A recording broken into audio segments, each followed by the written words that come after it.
हरे कृष्णा। एक शुद्ध भक्त भगवान श्री कृष्ण के लिए सभी प्रकार कष्ट झेलने के लिए तैयार होते हैं और कष्ट भी सहते। ये लीला कथा मैं आप लोगों को बताने के लिए चाह रहा हूँ। दुनिया भजन करता है संसार की कष्ट से मुक्ति से पाने के लिए, दुख निवारण के लिए, शांति प्राप्ति के लिए, सुख प्राप्ति के लिए भगवान भजन करते हैं। किंतु भगवान के शुद्ध भक्त सारी कष्टों को झेलने के लिए, कृष्ण के लिए तैयार होते, कृष्ण भजन करते और कष्टों को सहते हुए भजन करते। अब ये उदाहरण भगवान की लीला में की कथा प्रसंग में आते हैं। मैं इसलिए अब ये वीडियो बना रहा हूँ, जरूर वीडियो आपको जानकारी करना चाहिए। और ऐसा प्रसंग आता है, भगवान श्री कृष्ण के सखा जानते, उनकी सहपाठी थे। जैसे भगवान उज्जैन में विद्या अध्ययन करते, उज्जैन में विद्या अध्ययन करने का समय उनके नाम सुदाम नाम से सखा बने। जो बाद में सुदाम सखा इतना दारिद्र्य भोग किए और उनको पहनने के लिए कपड़ा भी नहीं मिलता था, रहने के लिए ठीक से घर नहीं था। जिस सूर्य चंद्र उनके घर की छत पर हमेशा प्रवेश करते थे, जानते हैं। और उनकी पत्नी जो थी वो फटे हुए कपड़ा, वो सभी फटे हुए कपड़ा पुरानी सिलाई करी पहनते थे। बच्चों को ठीक से खाने भी नहीं मिल पाता है। इतना दारिद्र्य जी हिसाब से जीवन बिताना पड़ा। अब भगवान श्री कृष्ण के भक्त कभी कभी मांगने के लिए जाते भी नहीं थे भगवान के पास से, निवेदन करते थे मेरे को कोई धन संपत्ति मिल जाए, मैं सुख सुविधा रहो। आपका बाल सखा था कि वो भी नहीं निवेदन करते थे। और वो दुख झीले, दुख झीले क्यों झीले, इसी प्रसंग ऐसे कथा आता है। सुदामा जब पढ़ाई करते थे तभी उज्जैन में पढ़ाई मैंने अवंतीपुर उसको उज्जैन कहते हैं, और वहाँ जो संदीपनी स्कूल में पढ़ाई करते थे तभी उसी समय एक गांव में चोरी करने वाले कुछ ग्रुप थे, चोरी करते थे। कुछ लोग चोर था, वो किसी बुढ़िया की चोरी करते थे गांव के अंदर में। वो कोई बुढ़िया के अंदर में कुछ बुढ़िया कुछ दरिद्र था, गरीब था बुढ़िया, उसके पास कुछ चना उन्होंने बंडल बना करके भुजे हुए चना कुछ मिला था, भीख मांगे रखा था अपनी खाने के लिए। वो चना को एक पुड़िया में बना कर रखा था खाने के लिए। और चोर उसी बुढ़िया के घर में रात को चोरी करते, गांव के चोर होते हैं। और उसे तो कोई बड़ी बड़ी चोर का डाका डालने के लिए नहीं थे, चोर था, छोटा साधारण चोर था। उनकी बुढ़िया की जो संपत्ति था, जो रखा था भीख मांगने का संपत्ति था, वो चना, वो भुंजा हुआ चना था, वो रख दिया था। और चना को रख लिया था। उसी की जो चोर उनका घर में घुस गया तभी और देखा चना पुड़िया पुटला पड़ा है। पुटला भी क्या देखा नहीं, वो चना है क्या कि नहीं पता नहीं। वो पुटला देख कर वो पुटला को उठेगी, वो भागा उठाया। तभी बुढ़िया की नींद खुल गई और तो वो चिल्लाने लगे। आसपास जो लोग थे कि बुढ़िया क्यों चिल्ला रहे, जो आए लोग जैसे जैसे ये करने लगे, तभी वो चोर वहाँ से पुटला उठा करके लेके भाग गया। जब भाग गया तभी टाइम में लोग को चिल्लाने उसके पीछे करे, वो लोग भागते हुए पुतला को देखी, काले बाई चांस से काले चोर पकड़ ले जाएंगे। वो पुतला को संदीपनी आश्रम में बाहर फेंक दे के चला गया। जब फेंक दे के चला गया तभी संदीपनी मुनि की जो पत्नी थी, सवेरे सवेरे ब्रह्म मुहूर्त में झाड़ू लगाती थी, वो पुतली मिला। वो पुतली देख रहा, वो क्या है, वो चना था, भुंजा हुआ चना था। वो चना को उन्होंने रखा था। जो कृष्ण बलराम साथ में वन में जंगल जाते लकड़ी काटने के लिए, तभी वो चना को देते हैं, सुदामा को देते हैं, बोले तुम लेके जाओ, साथ में जो भूख लगेगा जंगल में खा लेना। और सुदामा जब लेने के लिए, किंतु बुढ़िया जो थी, जो जिनकी पुड़िया उठाई के चोर भाग के गया था, उन्होंने कुछ अभिशाप दे दिया था। अभिशाप क्या दिया, बोले जो चोर उठे ताको उनके वजह ये जो चना खाएगा, मेरा भूखा, मैं एक दरिद्र बूढ़ी हूँ, बुजुर्ग हूँ, और मेरा ये चना लेके खाया, उसको दरिद्र जीवन ही भोगना पड़ेगा। हाँ, हमेशा तो दरिद्र ही रहना है।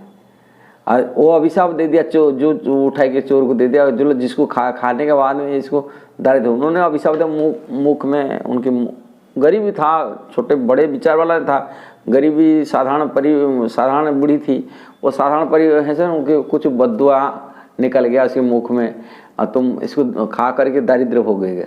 तुम मेरे को लेके, मेरा जो छोटा छोटा बच्चा हुआ थोड़ा चौड़ा था, तुम उसको भी छीन लिया, तुम उसको दरिद्र खाए कि दरिद्र भोगना।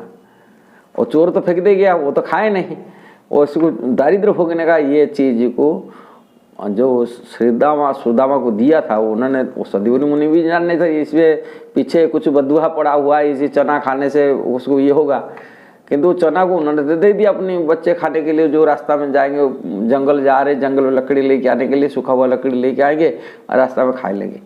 किंतु ये सुदामा भगवान कृष्ण के भक्त होने के नाते वो ब्रह्मज्ञानी था। ब्रह्मज्ञानी माने त्रिकालदर्शी था, सब कुछ जानता था, ये भविष्य ऐसा होने वाला है। कल मेरा सखा कृष्णा और यदि ये दारिद्र हो जाएंगे, दुनिया क्या होगा, लक्ष्मीपति हो गए, दारिद्र भोग करेगा, इसको खा करेगी। इसलिए जो चना उन्होंने जो बारिश और खा रहे थे, सुदामा उसको खा लिए, उनको अपनी सखा अपनी कृष्ण को नहीं दे करके निजे खा लिए। कल मैं पचे दारिद्र बन जाओ ठीक है, किंतु भगवान दारिद्र न बन जाए, न मेरा सखा कृष्ण न दारिद्र बन जाए। इसलिए उन्होंने अपने जीवन को दारिद्र भोगने के लिए स्वीकार कर लिए, जानबूझ करके, जानते हुए भी ये चीज़ ये खाने से दरिद्र हो जाएगा, किंतु भगवान को न खिला करे ये खाए। इसीलिए श्रीदामा को वो अभिशाप, की बुढ़िया की अभिशाप जो बद्दुआ था उनके ऊपर पड़ा, उनके दारिद्र भोगने पर स्वीकार किया गया। ऐसे ही भक्त भगवान के कष्ट को स्वीकार कर लेते, किंतु कष्ट देने के लिए, किसी कष्ट के निवारण के लिए कोई प्रार्थना नहीं करते। ये शुद्ध भक्त की विचार होता बहुत उच्च कोटि की, हम समझना बहुत कठिन है। ऐसा ही भगवान कृष्ण को एक बार बुखार हो रहा था, द्वारिका दिखा रहे ब्रज की महिमा, ब्रज गोपियों की महिमा को दिखाते हुए उन्होंने कहा मेरे को इतने बुखार हो गया। उनको बुखार निवारण करने के लिए तरह तरह की वैद्य लग रहे, कुछ टेस्ट सीधे ठीक नहीं हो रहे। तभी रानी लोग को चिंतित हो जाते, रानी लोग को बोलते हैं, विशेषकर नारद जी को बोलते आप तो भगवान के प्रिय भक्त हो, आप बताइए कैसा उनकी निवारण हो जाए। बोले नारद जी बोलते हैं उनके भगवान अंतर्यामी में सब कुछ जानने वाले, उनको पूछिए ना वो कैसा उनका बुखार ठीक होगा, दवाई खाने से क्या होगा कि कैसा ठीक होगा। भगवान वहाँ बोलते हैं मेरा कोई भक्तों शुद्ध भक्तों की चरण रज यदि मेरा मस्तक लग जाएगा, अपने चरण रज प्राप्ति करेगा तो मेरा बुखार उतर जाएगा।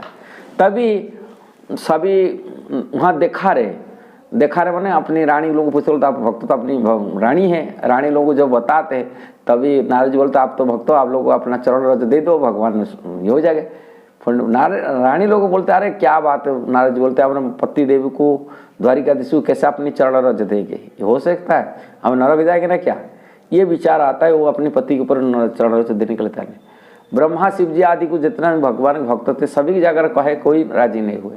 भगवान नारद जी आते हैं वही बात को ब्रज में बताते कन्हैया कैसा है, कोई बोले बुखार है बहुत तेज। ये उनकी जो भक्त होगी, उनकी भक्तों की चरण रज यदि मिल जाता है, उनके मस्तक और लग जाएगा तभी बुखार ठीक होता। तभी गोपियाँ बोलते हमारा चरण रज आप लेके जाओ और हम कृष्ण की उनको ठीक कराओ, सुख कराओ। तभी नारद जी बोलते आप लोग को जानते द्वारिकाधीश संसार के मालिक ईश्वर प्रभु, उनकी हाथ तुम्हारा चरण रज लागेगा तुम सब नरक चला जाएंगे, जानते। बोले गोपियाँ बोलते हैं हम 1000 बार नरक जाने के लिए तैयार है, ठीक है कोई बात नहीं, किंतु कन्हैया हमारा ठीक हो जाए। इसलिए भक्त भगवान के सारे दुख को निवारण, कष्ट को सहने के लिए तैयार होते, नरक जाने के लिए तैयार भी हो जाते, किंतु कन्हैया को सुख प्रदान करते। ये शुद्ध भक्तों की विचार है। इसलिए शुद्ध भक्त के विचार को समझना बहुत कठिन होता है, उनकी इस भाव उनकी होता है।